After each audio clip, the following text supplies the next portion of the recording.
नमस्कार दोस्तों, मैं ज्योतिष आचार्य वासुदेव मिश्रा आपका अपने चैनल एस्ट्रो मास्टर वासु में हार्दिक अभिनंदन करता हूं।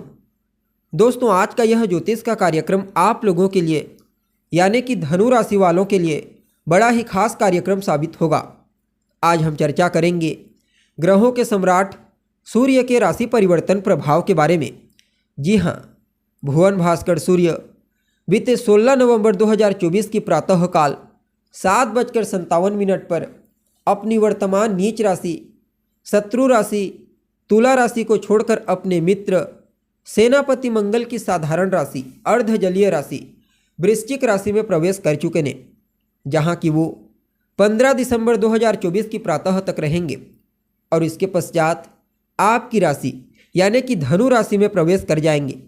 तो ऐसे में सम्राट सूर्य का वृश्चिक राशि से गोचर करना आप सभी धनु राशि वालों के लिए कितना प्रॉफिटेबल रहने वाला है। इस गोचर काल के दौरान सूर्य जीवन के किन किन क्षेत्रों में आपको सकारात्मक परिणाम प्रदान करेंगे, तो कहां कहां पर आपको सावधानी बरतनी होगी। साथ ही साथ सूर्य के इस गोचर प्रभाव को अपने लिए बेहतर बनाने के लिए क्या उपाय आप कर सकते हैं, सभी बातें आपको विस्तार के साथ बताएंगे। इसलिए वीडियो में लास्ट तक बने रहिए। और अगर आप अपनी जन्म कुंडली पर हमसे परामर्श लेना चाहते हैं तो आपको हमारा कॉन्टैक्ट नंबर स्क्रीन पर और डिस्क्रिप्शन बॉक्स में मिल जाएगा, जहां से आप या तो व्हाट्सएप के माध्यम से या फिर डायरेक्ट फ़ोन कॉल के थ्रू अपॉइंटमेंट लेकर अपनी जन्म कुंडली का बड़ी बारीकी के साथ अध्ययन करवा सकते हैं। जी हाँ, तो दोस्तों, सूर्य कौन है? सूर्य तो आत्मा, पिता, सरकारी नौकरी, उच्च सफलता, आरोग्यता और मान सम्मान, पद प्रतिष्ठा के कारक हैं। सूर्य जन्म कुंडली में जब बलवान होते हैं, मजबूत होते हैं, तो जीवन के हर क्षेत्र में श्रेष्ठ सफलता की प्राप्ति होती है, मान सम्मान, पद प्रतिष्ठा की प्राप्ति होती है।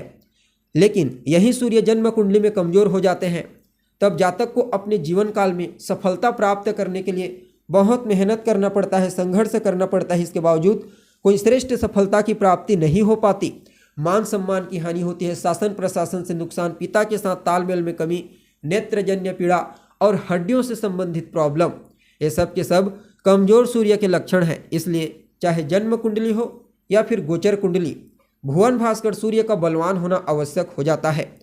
वैसे देखा जाए तो सूर्य की संक्रांति जो होती है यह हर महीने होती है, यानी कि सूर्य हर 30 दिन में अपना राशि परिवर्तन करते हैं, जो कि एक सामान्य सी बात है। लेकिन जब अन्य ग्रहों के प्रभाव में आते हैं, खास करके ऐसे ग्रह के इन्फ्लुएंस में आते हैं जो लंबे समय तक गोचर करता है, तब सूर्य के परिवर्तन प्रभाव को समझना और ज़्यादा आवश्यक हो जाता है।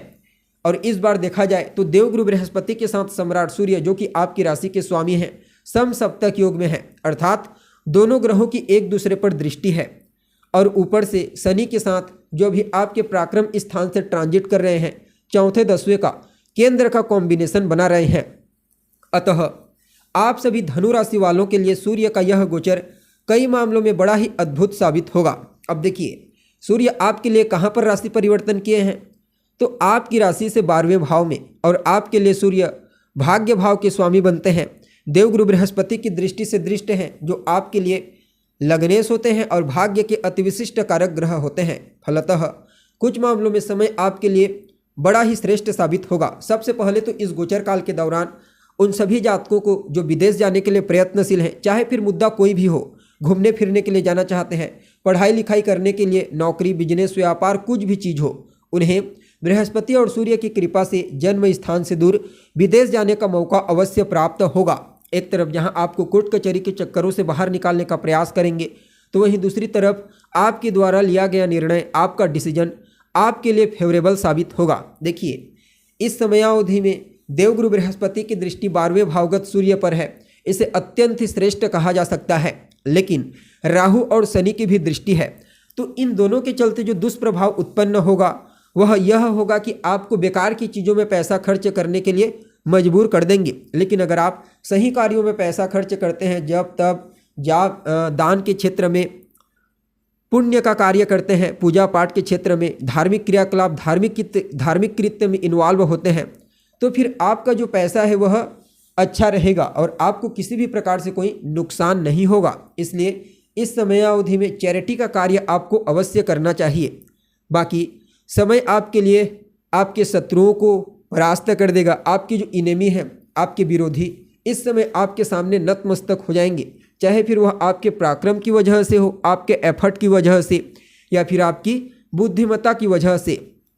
बाकी जो जातक किसी भी प्रकार से कोई कंपटीशन प्रतियोगिता की तैयारी कर रहे हैं, चाहे फिर वह विद्यार्थी हो या फिर किसी अन्य फील्ड में नौकरी करने वाले जातक या फिर व्यापारी, सभी के लिए कंपटीशन के क्षेत्र में सूर्य और गुरु की कृपा अवश्य सफलता दिलाएगी। मामा पक्ष की भी आर्थिक स्थिति को काफ़ी हद तक मजबूती प्रदान करेंगे। और इस समयावधि में आपके ऊपर कोई कर्जा है, लोन, जिसके चलते आप परेशान हैं, तो उस कर्ज को भी चुकाने में इन दोनों ग्रहों का अहम रोल होने वाला है। बाकी कार्य क्षेत्र को भी सकारात्मक रूप से एक्टिव करेंगे सूर्य के साथ दृष्टि संबंध में होने के चलते देवगुरु बृहस्पति। इसलिए कार्य क्षेत्र में आपको जबरदस्त परिणाम की प्राप्ति होने वाली है। चाहे फिर आप किसी भी फील्ड में कोई भी कार्य क्यों न करते हैं, समय आपके लिए विशेष फेवरेबल साबित होगा। जो जातक बेरोजगार हैं, लंबे समय से तलाश कर रहे हैं रोजगार की, उनके लिए भी कुछ मामलों में समय को अच्छा कहा जा सकता है। इवन अगर आप कोई नया बिजनेस व्यापार शुरू करने के बारे में सोच रहे हैं स्वतंत्र रूप से या फिर पार्टनरशिप में, तो उसके लिए भी समय फेवरेबल साबित होगा। जी हाँ, बाकी समय आपकी जीवन काल में धन का आगमन भी बेहतर तरीके से करवाएगा और धन का संचयन भी बेहतर तरीके से करवाएगा। बस 2-3 मामलों में आपको सावधानी रखनी है। एक तो बेकार की चीज़ों में आपको पैसा खर्च नहीं करना है, दिखावा से बचना है, और अपने स्वास्थ्य का ख्याल आपको विशेष रूप से रखना है। अपने साथ साथ अपने पिता के स्वास्थ्य का भी ख्याल आपको रखना है, उनके स्वास्थ्य पर भी इस समय धन खर्च हो सकता है। बाकी देखा जाए तो यह गोचर आपके लिए कंपेयर किया जाए तो कम से कम 45% नेगेटिव है, 55% विशेष पॉजिटिव साबित होगा। इस गोचर काल को बेहतर बनाने के लिए, अनुकूल बनाने के लिए क्या उपाय आप कर सकते हैं? तो भुवन भास्कर सूर्य की आराधना कीजिए, आदित्य हृदय स्तोत्र का पाठ कीजिए, अपने पिता का सम्मान करें, अपने बॉस का सम्मान करें, सूर्योदय के बाद तक सोने से बचिए, और हो सके तो रविवार के दिन नमक का त्याग कर दें। सूर्य का यह गोचर आपके लिए और फायदेमंद हो जाएगा। तो दोस्तों, अभी के लिए बस इतना ही। उम्मीद करते हैं जानकारी आपको पसंद आई होगी। फिर मुलाकात होगी एक नए और ताज़ा एपिसोड में। तब तक के लिए नमस्कार।